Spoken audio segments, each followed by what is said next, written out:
The Chicago night was cold and merciless, rain hammering down on the cracked windshield of a rusty 1992 Ford Taurus parked in a dimly lit lot near the United Center.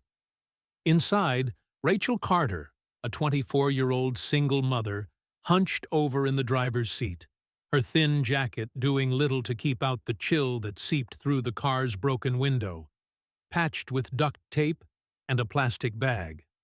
Curled in her lap, wrapped in a frayed blanket, was her 6-month-old daughter, Lily, her tiny breaths puffing against Rachel's neck as she slept. The car was their home now, a cramped, creaking shelter stuffed with everything they owned, a duffel bag of baby clothes, a few cans of formula, a worn-out Black Sabbath t-shirt Rachel couldn't bear to part with. The lot was tucked behind a chain-link fence, just close enough to the United Center to catch the distant pulse of music from the arena where Ozzy Osbourne was set to perform. Rachel's hazel eyes, shadowed with exhaustion, stared at the flickering neon lights of the venue, a world she'd once dreamed of but now felt a million miles away. Once, she'd been the girl screaming at Ozzy concerts, her teenage heart pounding to Crazy Train. His music a lifeline through a childhood of foster homes and broken promises. Now, she was just another ghost in the city, fighting to keep her daughter alive. Rachel's life hadn't always been this way. She'd grown up tough, bouncing between homes in South Chicago, her mother lost to addiction, her father a name she didn't know. Ozzy's music had been her rebellion, her escape. His raw screams and heavy riffs giving voice to the anger and pain she couldn't express. At 16, she'd saved every penny from her diner job to see him live, standing in the nosebleeds, feeling like she was part of something bigger. His songs, Paranoid, No More Tears, Mama, I'm Coming Home, were her armor, her way of believing she could survive anything. She'd carried that fire into her 20s, landing a job as a cashier, renting a tiny apartment, dreaming of a better life. Then came Lily, unexpected but loved, her gummy smile lighting up Rachel's world. But the world had a way of breaking things. A layoff at the grocery store, a landlord who didn't care about late rent, and suddenly Rachel was evicted, her belongings tossed onto the street. She'd sold what she could, kept what mattered, and ended up here, in this car. With $12 in her pocket and a baby who deserved better. The rain pounded harder, a relentless drumbeat that matched the ache in Rachel's chest. She shifted Lily gently, careful not to wake her, and checked the last can of formula in the glove box. Half empty. She'd stretched it for 2 days, skipping her own meals to make sure Lily had enough. Her stomach growled, a familiar pain she ignored. She'd tried shelters, but they were overcrowded, and the last one had a social worker sniffing around, asking questions about Lily's safety. Rachel's biggest fear wasn't the cold or the hunger. It was losing her daughter. She'd do anything to keep Lily with her, even if it meant sleeping in a car, scavenging dumpster food behind fast food joints, or dodging cops who might call child services. She pulled the blanket tighter around Lily, whispering, "We're okay, baby girl. Mama's got you." But the words felt hollow, her voice cracking under the weight of a lie she couldn't believe anymore. In the quiet, Rachel's eyes drifted to the Black Sabbath t-shirt draped over the passenger seat. It was faded, the logo barely legible, but it was a relic of her old life, a reminder of the girl who'd once felt invincible. She reached for it, her fingers tracing the fabric, and started humming, "Mama, I'm Coming Home," the song she'd played on repeat when she was pregnant, dreaming of a home she'd build for Lily. Her voice was soft, barely audible over the rain, but it steadied her, a fragile thread to a time when hope wasn't just a word. She sang to Lily now, the baby stirring slightly, her tiny hand clutching Rachel's finger. "Times have changed, and times are strange," Rachel sang, her voice breaking, "but I know I'll see you through." Tears welled up, hot and unstoppable, as she thought of the concert happening just beyond the lot. Ozzy was there, the man whose music had carried her through her darkest days, but she couldn't even afford a ticket. The irony stung. She was closer to him than she'd ever been, yet further away than ever. Rachel's life had spiraled so fast. 6 months ago, she'd been balancing motherhood and work, scraping by but managing. Then the store cut hours, her boss citing budget issues, and her paycheck dwindled to nothing. Rent went unpaid, bills piled up, and the eviction notice came like a guillotine. She'd begged her old manager for shifts, called every contact she had, but no one could help. Friends from her teenage years had drifted away, and her foster family hadn't spoken to her in years. She'd tried applying for aid, but the paperwork was a maze, and the wait lists were endless.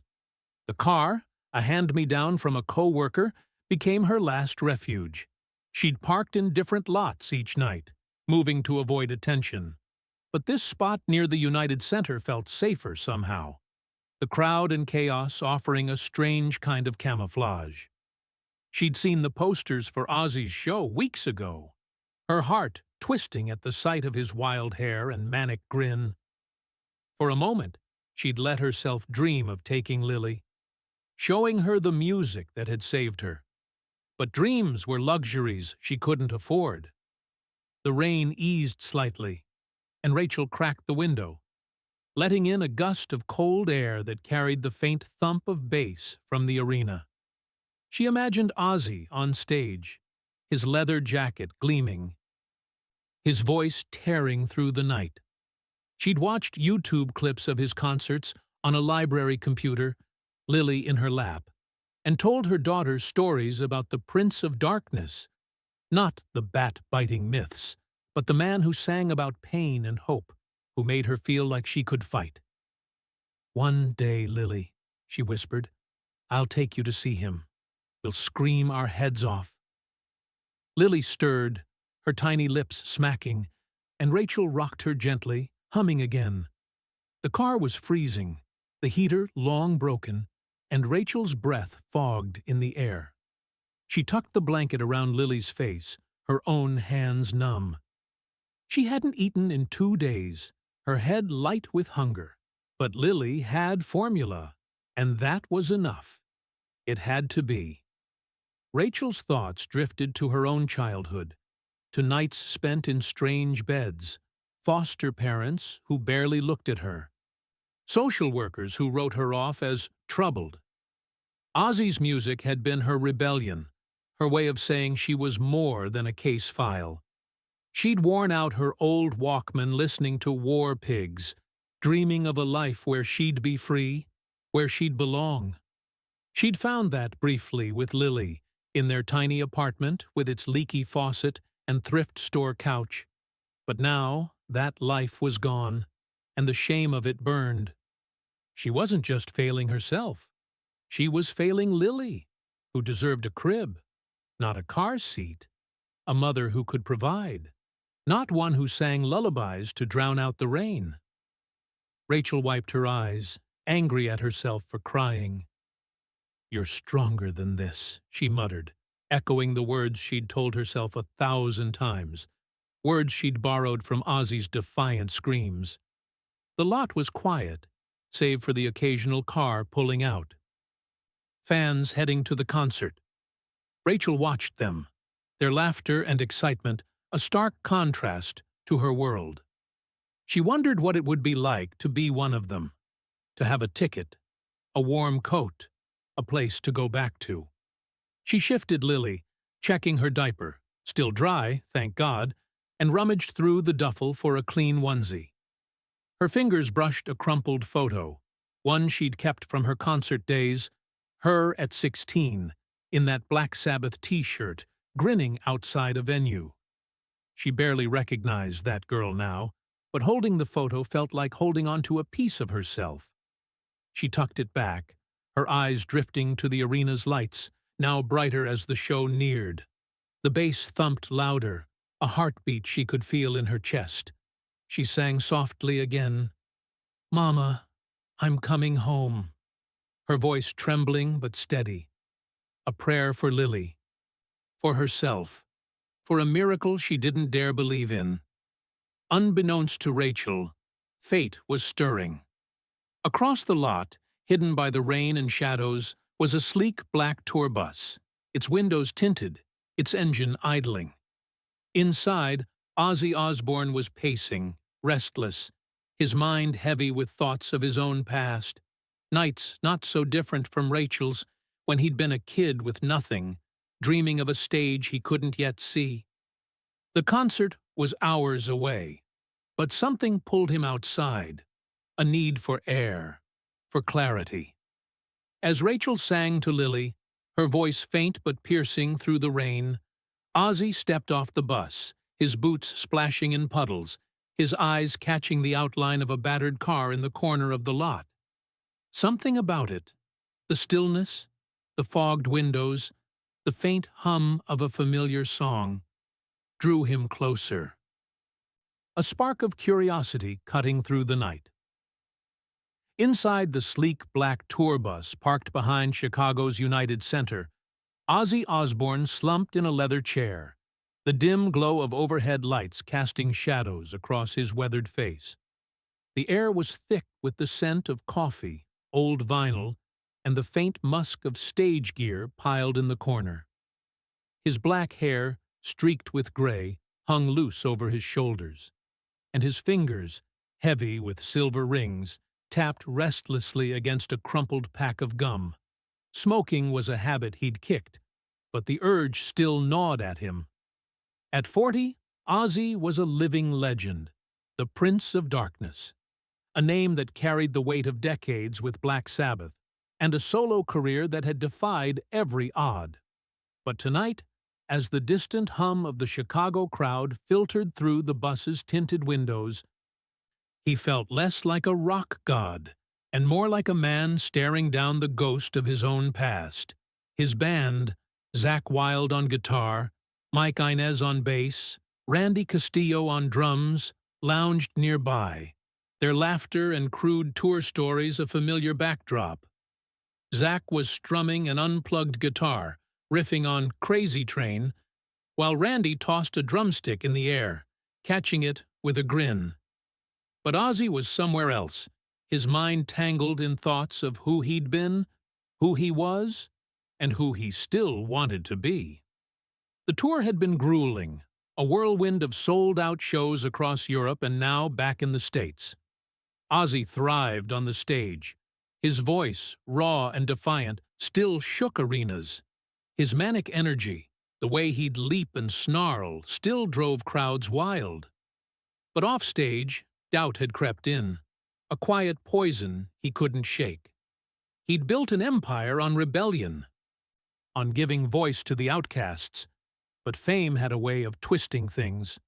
The headlines, bat-biting, drug binges, lawsuits, had turned him into a caricature, the madman the world expected. He played the part, flashing that wild grin, shouting, "Let's go fucking crazy!" to 20,000 screaming fans.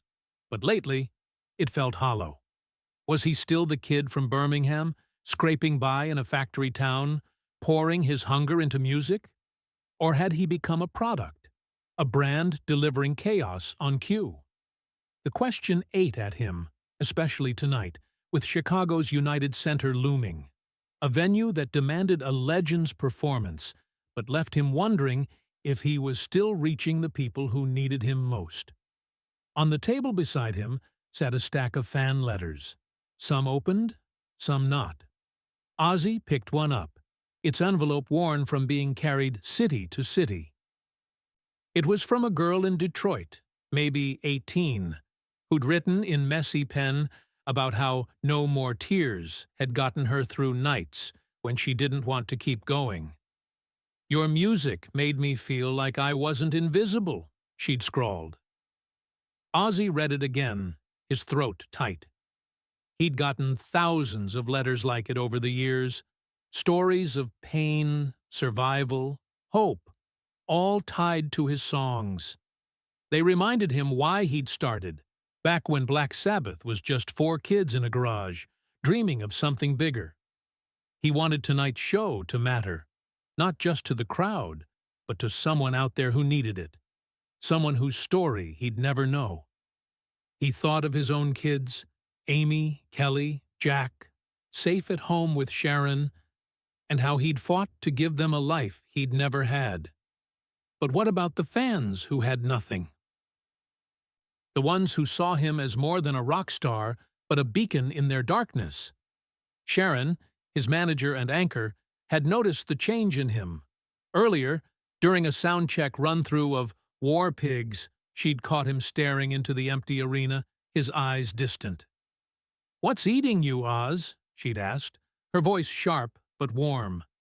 He'd shrugged, muttering about the tour's grind, but Sharon wasn't fooled. "You're thinking too much," she'd said, half teasing, half serious. "Just go out there and be you."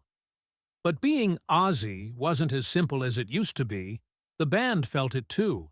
Zach, usually a storm of energy, had been quieter around him, offering a gruff, "You're the man, boss," instead of his usual banter.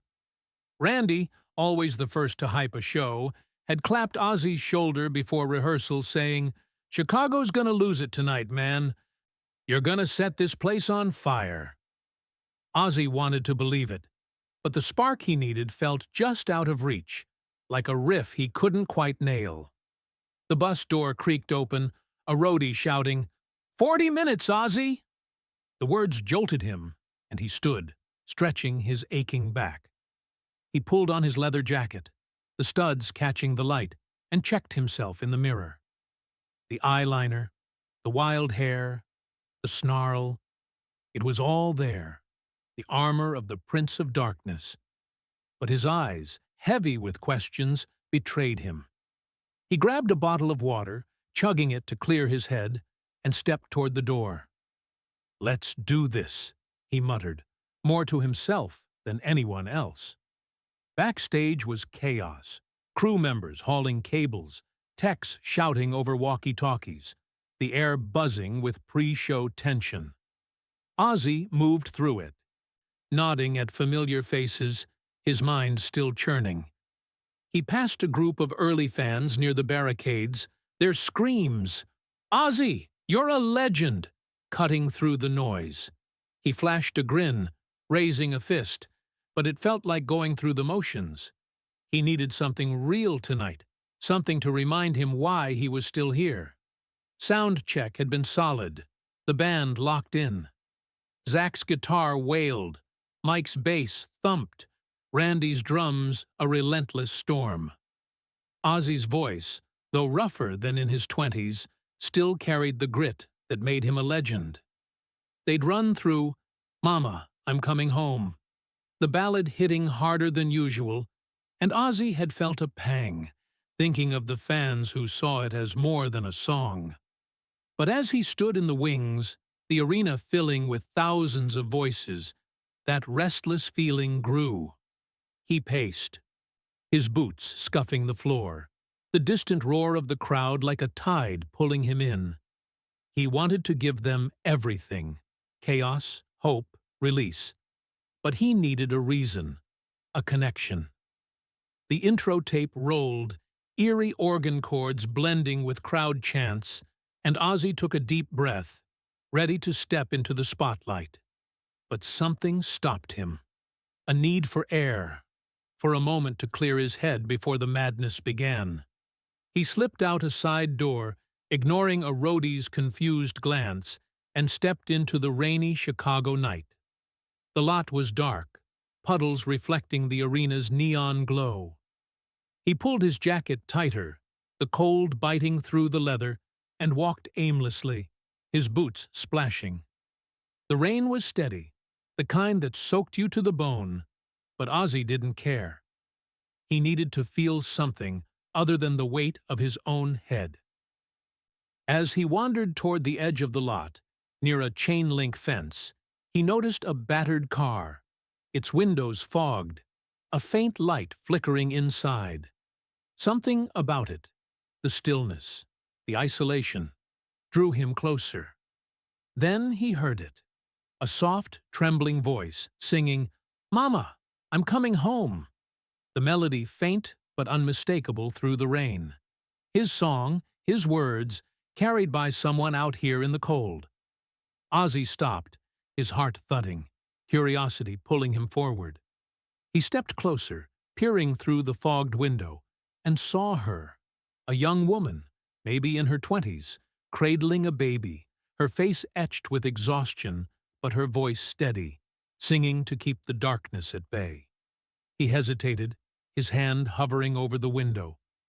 This wasn't his world, not the stage, not the spotlight, but something raw, real. He thought of his own nights with nothing, sleeping in alleys as a kid, dreaming of a stage he couldn't yet reach. Whoever this was, they were fighting a battle he understood. He knocked gently, the sound sharp against the rain, and the singing stopped. The woman's head snapped up, her eyes wide with fear through the glass. Ozzy stepped back, raising his hands to show he meant no harm. "Hey," he called, his voice soft but clear. "You okay in there?" The words hung in the air, a question that carried more weight than he knew. A moment that would change everything for a mother, a baby, and a rock star who'd forgotten what it meant to be human. The rain-soaked parking lot outside Chicago's United Center was a world away from the blazing lights and roaring crowd waiting inside. But for Ozzy Osbourne, the moment he stood frozen, staring at the fogged window of a battered Ford Taurus, the world seemed to shrink to just him, a young mother and her baby. Rachel Carter's eyes, wide with fear and shame, met his through the glass, her hand clutching her 6-month-old daughter, Lily, as if to shield her from the stranger outside. Ozzy's knock had silenced her soft singing of, "Mama, I'm coming home," his own song, and the weight of that connection hit him like a freight train. He stepped back, his boots splashing in a puddle, raising his ring-covered hands to show he meant no harm. "I'm not here to scare you," he said, his Birmingham accent softened by the rain. "Just, you okay in there?" Rachel's face flickered with recognition, her fear giving way to disbelief as she realized who stood before her. Ozzy Osbourne, the Prince of Darkness, soaked to the bone. Looking not like a rock star, but like a man who saw her.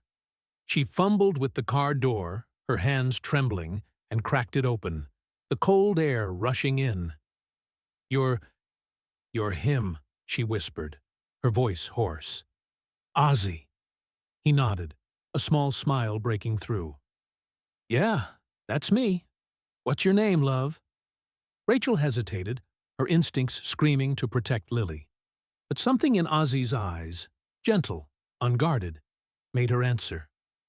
"Rachel," she said, clutching Lily tighter. "This is my daughter, Lily." The baby stirred, her tiny face peeking out from the blanket, and Ozzy's heart twisted. He'd seen poverty before, lived it as a kid in Birmingham. But seeing this young woman and her child in a car, surrounded by nothing but a duffel bag and a fading dream, hit him hard. "You're out here in this mess," he said, gesturing at the rain. "How long you been living like this?" Rachel's shoulders sagged, shame flooding her. "A couple months," she admitted, her voice barely audible. "Lost my job, then my place. I didn't know where else to go." She looked away, tears mixing with the rain on her face. "Your music, it's been with me since I was a kid. It's all I've got left to keep me going." Ozzy swallowed, the weight of her words sinking in. This wasn't just a fan. This was someone his music had carried, someone he'd reached without ever knowing. He glanced back at the United Center, the distant thump of the sound check reminding him of the show waiting inside. The crowd was already filing in, 20,000 strong, expecting the Prince of Darkness to deliver chaos and fire. But standing here, in this cold lot, Ozzy felt a pull stronger than any stage. "You can't stay out here," he said, his voice firm but kind. "Not you, not your little one. Come with me." Rachel blinked, stunned. "What? I can't. I don't have a ticket. And Lily—" Ozzy cut her off, shaking his head. "Forget tickets. You're with me now. Let's get you both warmed up." He held out a hand, and after a moment's hesitation, Rachel took it, her fingers cold but gripping his like a lifeline. She gathered Lily, still wrapped in her blanket, and followed Ozzy toward the arena's backstage entrance, her heart pounding with a mix of fear and hope she hadn't felt in months. Backstage was a whirlwind of chaos, roadies hauling gear, techs shouting over walkie-talkies, the air buzzing with pre-show tension. Ozzy led Rachel through the maze, ignoring the curious glances from his crew. He brought her to his dressing room, a cluttered space filled with leather jackets, half-empty water bottles, and a mirror framed with bulbs. "Sit," he said, pointing to a couch. Rachel sank down, clutching Lily, her eyes darting around like she didn't belong. Ozzy called over a crew member, a burly guy named Tony. "Get some food, something warm, and blankets, now." Tony nodded, disappearing, and Ozzy turned back to Rachel. "Tell me what's going on," he said, sitting across from her, his voice low but steady. Rachel's story poured out, her childhood in foster care, her love for his music, the job loss, the eviction, the nights in the car, the constant fear of losing Lily. "I sing your songs to her," she said, her voice breaking. "It's the only thing that calms her, the only thing that makes me feel like I'm still me." Ozzy listened, his usual restless energy stilled. He thought of his own kids, safe and warm, and his own days with nothing, sleeping in alleys, stealing to eat. "You're a fighter," he said finally, his eyes locked on hers. "You're doing this for her, yeah? That's more than most could handle." Rachel nodded, tears spilling over. "I just want her to have a chance," she whispered. "A real home." Ozzy's jaw tightened. He didn't have all the answers, but he had something. Resources, people, a name that could open doors. He glanced at the clock. The show was less than an hour away. His band was waiting. The crowd was growing louder, but he couldn't walk away from this. "Stay here," he said, standing. "You and Lily, you're my guests tonight. After the show, we'll figure this out." Rachel's mouth opened, but no words came. She just nodded, clutching Lily, who gurgled softly, oblivious to the moment unfolding. Ozzy called Sharon, his manager, into the room, explaining the situation in quick, urgent words. Sharon, ever practical, raised an eyebrow but didn't argue. "You sure about this, Oz? The show's about to start." Ozzy nodded, his eyes fierce. "I'm sure. Get someone to set them up in the VIP section, and call that charity we worked with last tour. See what they can do about housing." Sharon sighed, but her lips curved into a small smile. "You're a softy under all that leather. You know that?" Ozzy snorted, waving her off, but her words stayed with him. He wasn't soft, he was angry. Angry that a young mother and her baby were out in the cold. Angry that the world could break someone who loved his music as much as Rachel did. Tony returned with a tray of sandwiches, hot coffee, and a stack of blankets. And Rachel's eyes widened at the sight of food. She ate slowly, feeding Lily bits of mashed bread, her hands shaking with gratitude. As the intro tape rolled, signaling the show's start, Ozzy led Rachel and Lily to the VIP section, a spot near the stage with a clear view. He'd delayed the opening by 10 minutes, a rare move that had the crew scrambling, but he didn't care. Rachel sat, Lily in her lap, wrapped in a warm blanket, her eyes wide as the arena filled with screams. The lights flared, and Ozzy took the stage, his energy electric as he launched into Crazy Train, the crowd erupting. Rachel watched, her heart swelling, the music pulling her back to the girl she'd been, screaming in the nosebleeds. But tonight, she wasn't alone. She was here, with Lily, because of Ozzy's kindness. Halfway through the set, during a pause before, "Mama, I'm coming home," Ozzy grabbed the microphone, his voice cutting through the crowd's roar. "This one's for someone special," he said, his eyes finding Rachel's in the VIP section. "A mum out there, fighting for her little girl. Rachel, this is for you and Lily." He strummed the opening chords, his voice raw and soulful, and the crowd joined in, their voices rising like a wave, singing for a mother and child they didn't know but felt connected to. Rachel's tears fell freely now, Lily bouncing in her lap, her tiny hands clapping to the rhythm. The crowd's singing was gentle, a chorus of strangers offering love, and Rachel felt it wrap around her like a blanket. For the first time in months, she didn't feel invisible. Ozzy poured his heart into the song, his eyes locked on Rachel and Lily, and when it ended, the crowd's applause was different, warm, reverent, a shared moment of humanity. Backstage, after the song, Ozzy slipped away for a moment, finding Sharon. "Make sure they're taken care of," he said, his voice urgent. "Not just tonight. Get them a place to stay, whatever they need." Sharon nodded, already on the phone with a contact from a local charity. Before returning to the stage, Ozzy knelt beside Rachel in the VIP section, handing her a card with Sharon's number. "You call her, yeah? We're gonna sort this out. You and Lily, you're not alone anymore."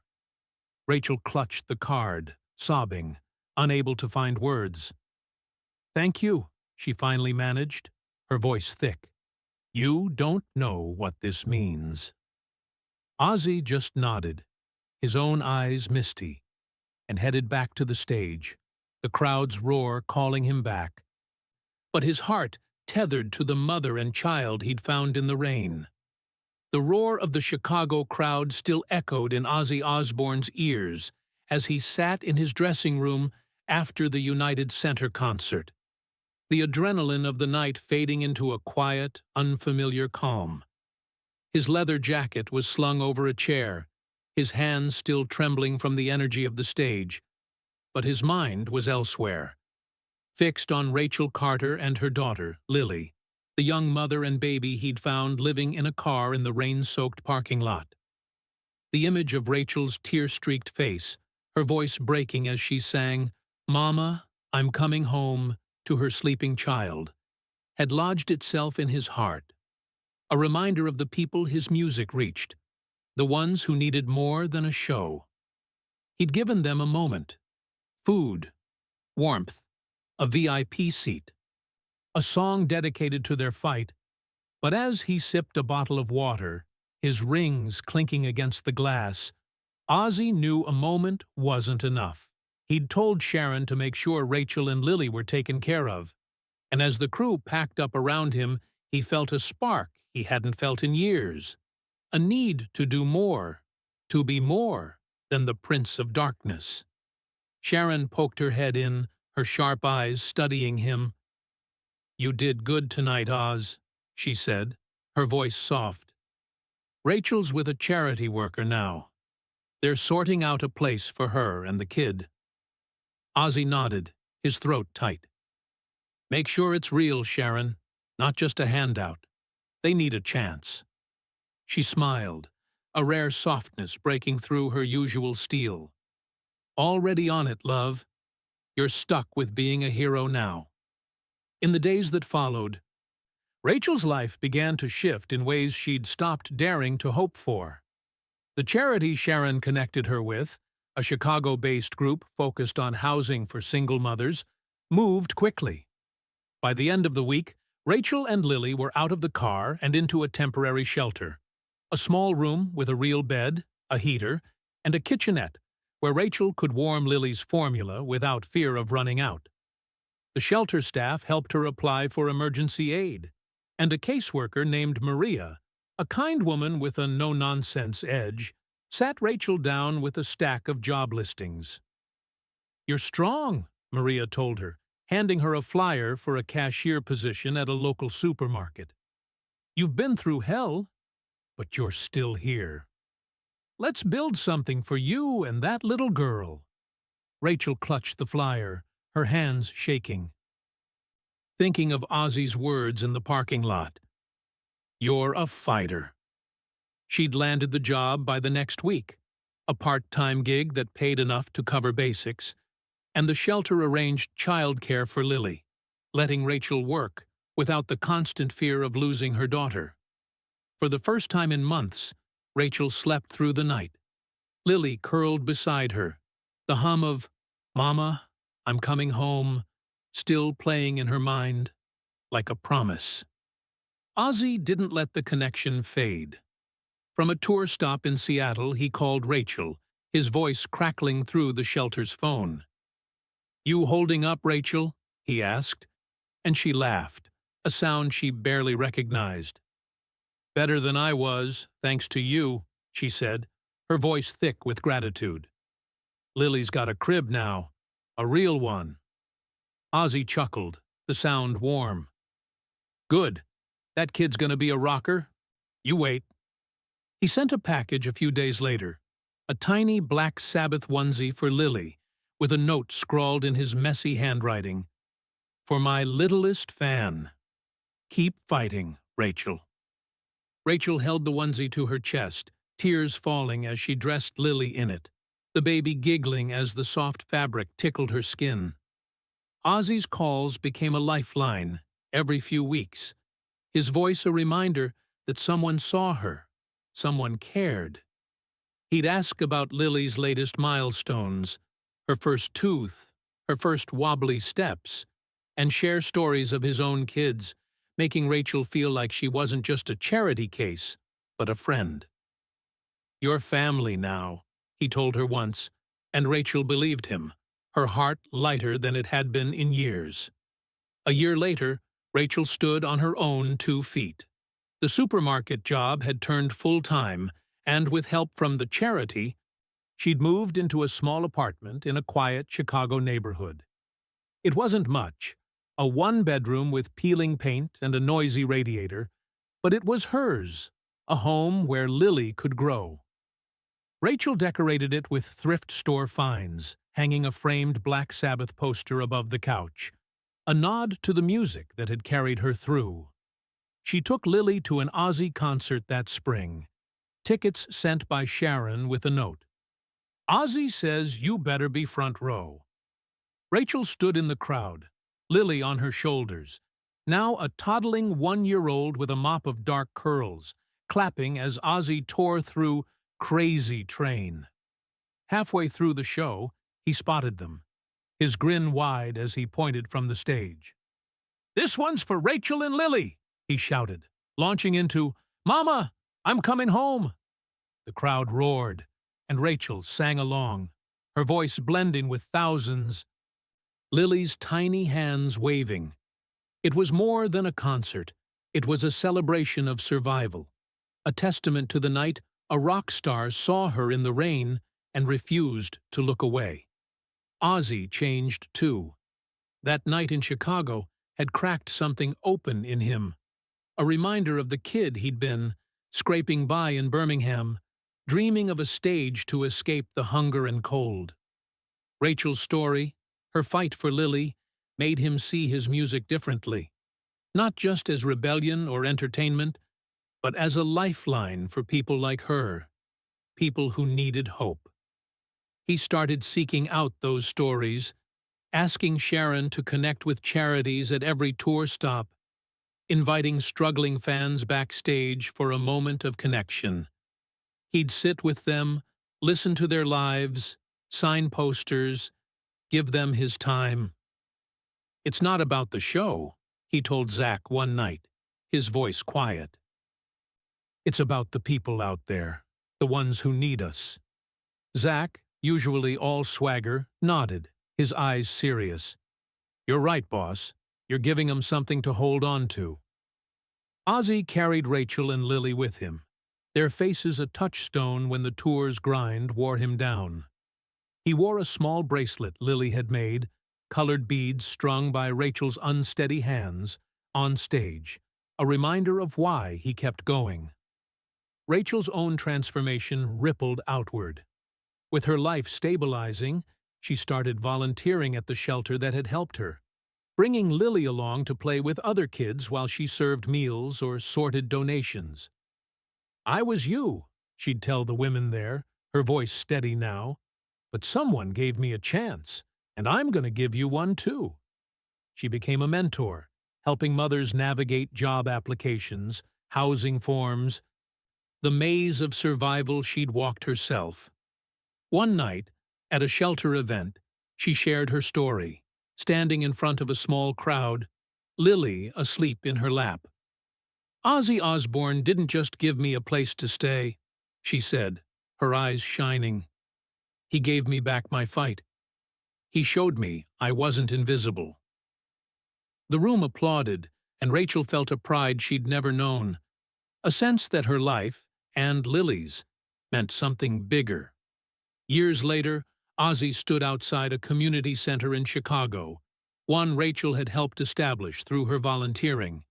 It was a modest place, with colorful murals and a playground where kids laughed, Lily among them, now 4, chasing a ball in her Black Sabbath onesie. Rachel greeted him at the door, her face glowing, no longer the haunted woman from the parking lot. "You didn't have to come," she said, hugging him. But Ozzy shook his head, his eyes crinkling. "Had to see my favorite girls," he said, ruffling Lily's hair. They walked through the center, Rachel showing him the job training room, the daycare, the walls lined with photos of families who'd found their footing. Ozzy stopped at one, a picture of Rachel and Lily at that second concert, both beaming, his arm around them from the stage. He stared at it, his throat tight, and said, "This is what it's about, Rachel. Giving someone a chance to shine." Rachel nodded, her eyes wet, and squeezed his hand. "You gave me that chance, Ozzy, and now I'm giving it to them." As he left, Ozzy lingered in the playground, watching Lily run, her laughter cutting through the evening air. He thought of his own kids, his own fights, the nights he'd felt like nothing. Music had saved him, and now, in some small way, he'd passed that on. He didn't need the spotlight to know what mattered. It was here, in this center, in Rachel's strength, in Lily's smile.